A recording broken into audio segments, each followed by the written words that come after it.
Welcome back to the Lands of Dimidium. We rejoin our group within the city of Helixia as they wander through the market, acquiring a shield of the Umber Hulk for Daffy, a Dragon-Tooth Splint armor set for Agnomeio, and a Serpent Bow of the UNT for Knobolas and TaLin. Say it's like a armor bikini, you know. It's just this. I'm too tall for it. Alessio also turned over the Orb of the Mistscales to his contact within the city and was promoted from a Whisper of Brakoth to a Shade of Brakoth. As part of this promotion, he was taught how to summon a familiar, a raven that he named Neil. Meanwhile, the group was perusing the store and saw a woman with snakes coming out of her hair, purplish scales, and a lower body of a snake approaching. This was Priestess Achi. Agnomeio created a diversion using a few chunks of pork from Salt's bag of yum-yums, and they made their escape. Gaze upon the gifts of the great Salazar. He says that you all have proved yourselves worthy of his holy feast. Celebrate, and definitely run around like crazy, all of you. Ah! Only to return to the market later and attempt to stir up a revolt against the dragon Thorak, the Malevolent Mist. So you're standing in the square and you're saying that it's time to overthrow the dragon?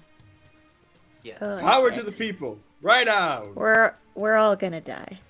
Oh god. That was no. Some poor rolls later, and the group was being escorted to the Temple of Tongues for a conversation with the priestess. Priestess Achi questioned Knobolas about his ascension to Malison and his place as a messiah, but Knobolas's answers were not impressing the priestess.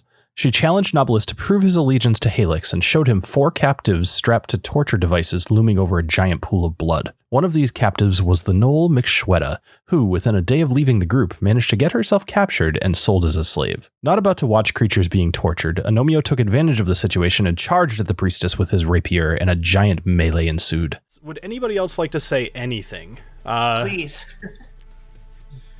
Have at thee, motherfucker! All right, let's go ahead and roll for initiative. Many UNT died, and during the fight, 4 UNT, sporting blue sashes around their waists, joined the fray. The raiders were there to help.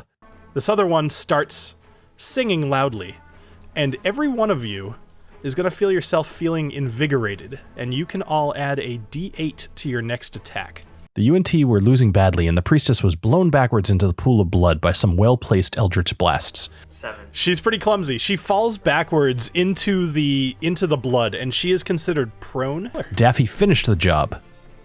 I just stick the short sword right through her stupid face. So Pull back out, and I'll just brandish it about with a little bit of flair. Excellent. Nice. So you give it a little whip and get some of that blood off the end of your sword. A Excellent. weep, as And then- my friend Agnomeio would say. the prisoners were freed, including 2 Goliath warriors of the Brass Blades, who then left to try to free the rest of their clan, as well as a jungle gnome who was desperately looking for a flare gun that he came to the city with, its location unknown. The group was presented with a choice: take an underground tunnel that would lead them outside where they could try to sneak into the ziggurat, or submerge themselves in the pool of blood and enter through the grate in the bottom. The group emerged from the pool of blood within the ziggurat and began their ascent through the Temple of the Infinite Coil. They worked their way through corridors and rooms filled with traps and knowledge of how Helix the Worldbreaker was defeated by 3 colossal elementals: Valeris, element of air; Seer, element of fire; and Avalon, element of earth. Our players, in true heroic fashion, came across a zealot of Helix, grabbed him, stripped him of his clothing, including his underwear, and questioned him about Thorak and Helix. I got him in the chokehold, so you guys ask away. Let's see what we can get out of him. Booker's underneath him, like about to like nip his nuts off.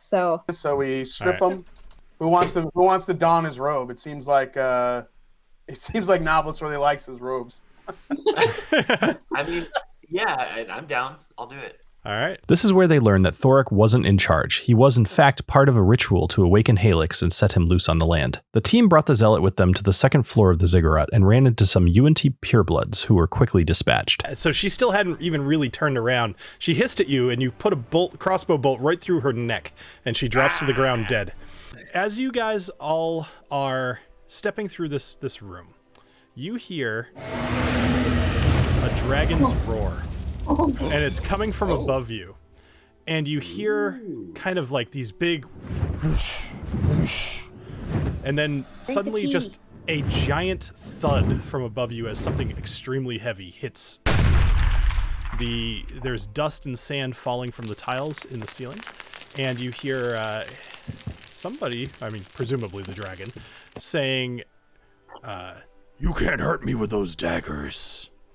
The group charged up the stairs to the top level of the ziggurat, where they met the young black dragon Thorak, the Malevolent Mist, who was being tortured by the Infinite Coil, a group of UNT determined to bring their god Helix back to the world, and were using the dragon's suffering as a component for their ritual. The group tried to convince the dragon that they were not there to fight, but Thorak was far too gone, driven mad by the pain and suffering he had endured, and he attacked the party. We see you're in a bit of a predicament here. We want to try and help you out and put an end to this nonsense. So allow us to do that without melting our faces, please, sir.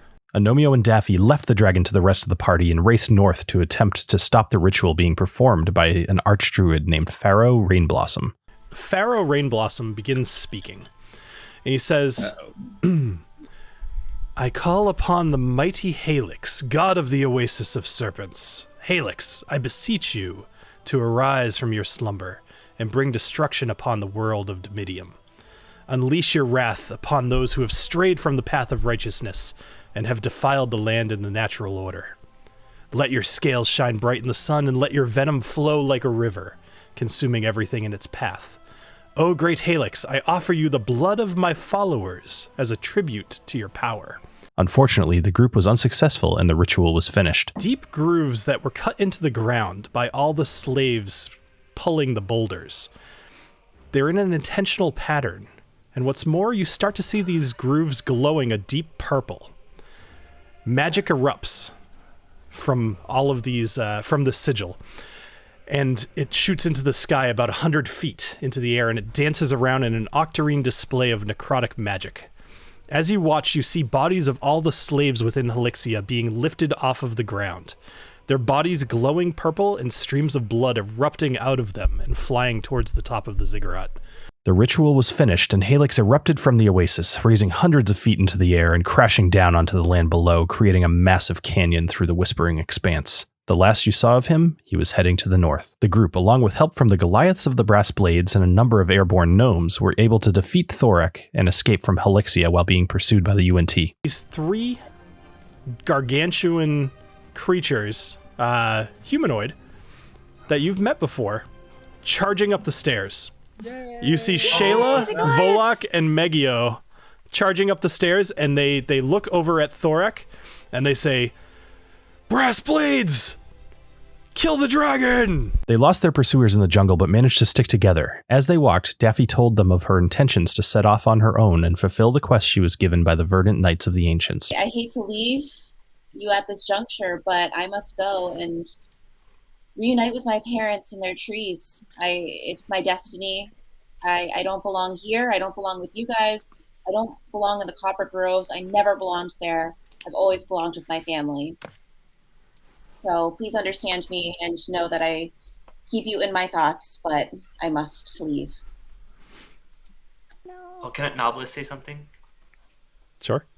You may not be here with us, but you'll always belong with us. So shall we raise a glass to our good friend Daffy? Yes. To If Daffy. you ever need anything, just call upon us. We'll be there. Absolutely. Bow my head. You better come help us kill that Rain Blossom fella. That guy gotta get got. Before night fell, Knobolas heard an all too familiar voice. "I thought I had lost you. I haven't been able to contact you in some time. You need to come to Volantis. We need to fix this."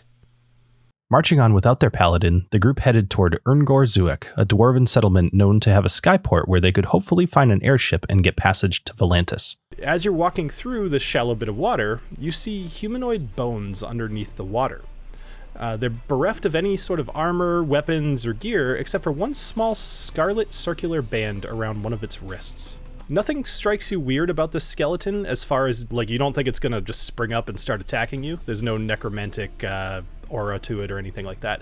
But as you're looking at the little band around its wrist, it looks like some sort of a hair accessory or something. It's got a faded but unique insignia on it. And the insignia shows 3 circles overlapping with a fish in the middle. They pocketed this item and continued to travel, making their way over hundreds of fallen trees that had been seemingly knocked over when Helix crashed into the land. Later that night, they made camp by the water, and Alessio took first watch. It was not a restful one. Surrounding the camp were half a dozen skeletal warriors, and leading them was a familiar face, that of Vutha, the green dragonborn who was trapped and drowned aboard the Mighty Maiden. You hear a familiar kind of voice. It says, "Alessio, you son of a bitch. You drowned me. You will die." Oh no. And you see a half-rotted green dragonborn clawing his way out of the water. And he is on his way to you. Alessio almost lost his life, but the team rallied and came to Alessio's aid. Going to cast Watery Sphere. He is going to place this directly on top of you, Alessio. Great. So you are basically, he casts this giant orb of water, which is all-encompassing of your entire body. Go ahead and roll a strength saving throw for me. No, you can't, because you are still paralyzed. So you are currently inside of this orb, and you will begin drowning on your next turn. Vutha once again died while cursing Alessio's name. I heroically grab my brother and rapier and throw him to the side, and I leap through the bubble. It's like slow-mo. I'm like, and the rapier just barely pierces through his rotting head. Excellent. So Vutha falls to the floor, or to the ground, and the body completely just lying there limp, and you see it essentially turns into a liquid. All of the flesh just disintegrates into this salt water which just pools on the forest floor. And we are now out of combat. The group continued their various watches and were able to finish their rest overnight. Agnomeio began to cook eggs and bacon when the skies opened up and the rain started falling. The group needs to secure passage aboard a skyship and travel to Volantis, but first, they must make it to the city. You can join us on Monday nights at 9:30 p.m. Eastern for more adventures in the Lands of Dimidium.